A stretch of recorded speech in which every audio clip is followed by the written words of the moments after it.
बिस्मिल्लाहिर्रहमानिर्रहीम बिस्मिल्लाहिर्रहमानिर्रहीम। नील पॉलिश लगा कर वज़ू करने का हुक्म क्या है? बहुत सारी बच्चियां जो है वो अपने हाथों पर नील पॉलिश लगा लेती हैं और बिलखसूस जो है वो शादी वगैरह में तो जो पढ़ी लिखी यानी आलिमा कोर्स करके आती हैं वो भी ऐसा काम कर देती हैं।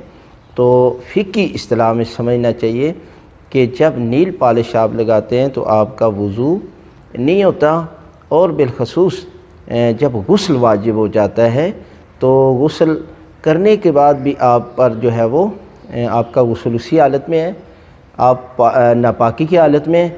और अगर आप फौत हो जाते हैं और आप निजासत की हालत में नजस होकर जो है वो आपको दफनाया जा रहा है, इसलिए ये नील पॉलिश से परहेज़ करें और ये ना लगाएं।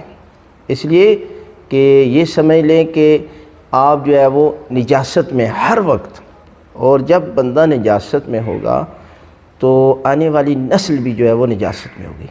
इसलिए बिलखसूस नौजवान बच्चियां ये मुतवज्जे रहें कि नील पॉलिश जो है वो लगाने से वज़ू अगर आप कर रहे हैं तो आपका वज़ू भी ठीक नहीं है, अगर आप गुस्ल कर रहे हैं तो आपका गुस्ल भी ठीक नहीं है। इसलिए फ़िक़ह जाफ़रिया में नील पॉलिश लगाना ये समझ लें कि हराम है। यानी आप इसको जो है वो नमाज की हालत में अगर नमाज़ पढ़ना चाहते हैं, अगर गुस्ल करना चाहते हैं, तो बाकी भी कुरान मजीद पढ़ना चाहते हैं तो आप नहीं पढ़ेंगे।